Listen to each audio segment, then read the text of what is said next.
This is Dunc and Holder on Sports 1280, New Orleans. LSU loses out on another recruit. Hip, hip, hooray. Oh, boy. Panic mode. There are already stories up on, I think, Bleacher Report and CBSSports.com that LSU message boards have gone into, like, nuclear winter. Absolutely. And it's wonderful when it happens. That's a story. T-Rant is on, like, this is one of the best days of the year. Signing day, anytime LSU loses on the national stage in a really, really epic fashion, those are fantastic days. When LSU baseball doesn't do well. Fantastic days, man. Well, because it's just great fodder, because literally it is the lowest common denominator. It's the worst of the worst on these message boards, the keyboard warriors, the faceless morons who, because they have access to this board, they can write and say whatever they want with no consequences. Now, granted, there are some nuggets of gold in there. There are. Like, sometimes it actually be helpful. There are some nuggets of gold. But you probably go on there and rip me and Jeff. Absolutely not. I would never do that. Yeah, you would. I try to do that in public so that people know where it's coming you from. actually do it to our face. Yeah, exactly. All and right. obviously on air. So I can at least respect that. I would hope so. I would hope that the one thing you would see from me is that I would never do it behind your backs. I would do it in front of your face with a microphone and a boombox behind me to public on Bourbon Street. You sound like John Wall. Boombox on Bourbon Street. Hopefully Hootie would be playing in the background. LSU loses out on quarterback James Foster. Where's he commits to Texas A&M. The number 124 overall recruit in the ESPN 300. LSU was thought to be in the mix for that, but it didn't Good news sound keeps like coming. It didn't sound like that was going to be anywhere near a shoo-in, as in Brumfield and Surtain, who, if you're just joining us, LSU lost out on both of those cornerbacks to LSU, who used to be DBU. Can we even call them that anymore?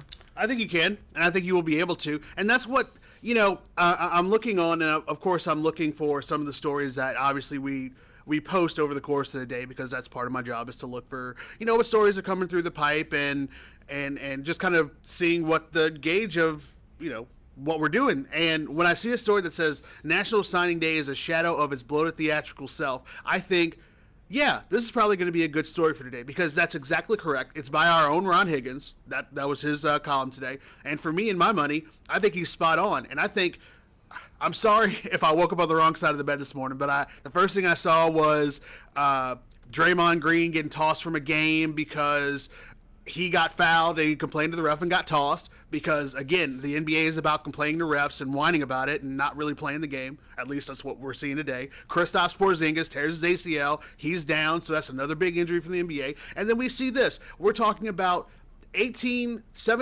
and 18-year-old kids who are signing to play sports at college, being the end-all, be-all of whether or not coaches deserve to get paid $3 million a year, $4 million a year, 6, 7, or whatever, whether or not these kids are going to be talented, whether or not X team is going to have X amount of wins in the next 4 years. None of it matters. None of this matters. You listen to any recruiting analyst. All of these things are at best a numbers game. You have no idea how these kids are going to pan out. This is about projecting forward. You can't project how a 17-year-old, outside of the fact of what he's done in high school, is going to be able to do that on the highest stage, on the biggest level.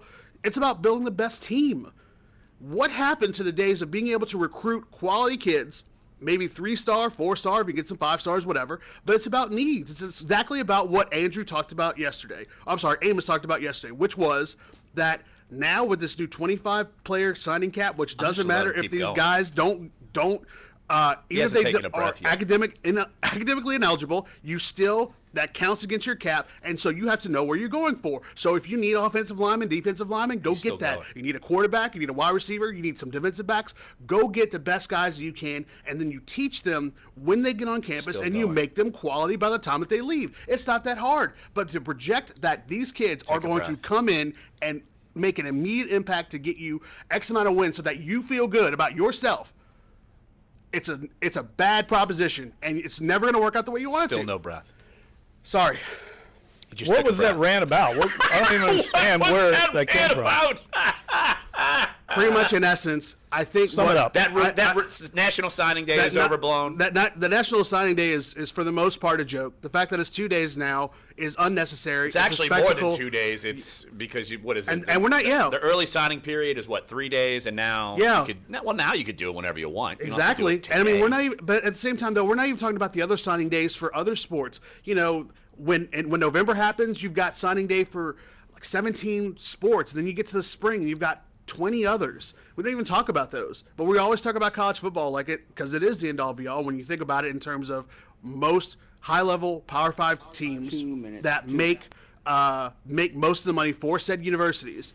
At the end of the day, none of this matters. Well, if you can bring in quality kids who you believe that Dave Aranda, Steve Ensminger, whoever can mold, then bring those kids in. It's about getting to the point where you have a talented squad throughout that can compete day in and day out. Best example of what you're saying was a few years ago, Kevin Tolliver was the top cornerback in all the prep ranks, the top signee that LSU had, and he fell behind Greedy Williams and Dante Jackson this year. I mean, he wasn't really much of a factor at LSU because he didn't continue to work hard. He got sidetracked by a lot of things, and everybody got all caught up in Kevin Tolliver. And now he's been kind of cast by the wayside at LSU. And the crazy thing is, though, but he could still be a high round NFL draft pick. It could be. And that's the crazy thing, because of his talent. Same thing with Dante Jackson. But I'm just saying, people get all worked up about stars and all that. Yeah. And I think every year CBS Sports does a big roster analysis of the Super Bowl teams. The Patriots' average star rating for their players in preps was 2.8 stars. Well, you could always point back to Drew Brees had 0 stars. Right. Brett Favre was a nothing. Southern Miss. Right, Most of the guys are Southern 3 Miss and stars Purdue. that end up in the NFL because they keep working. They're good players. You got to have talent. You got to be on a radar for the most part. But these guys keep working. All right, National Signing Day causing some chaos over here on Dunc and Holder. Man. We'll continue the chaos as LSU continues its downside because they don't have enough 5-star recruits, Clyde. Panic mode.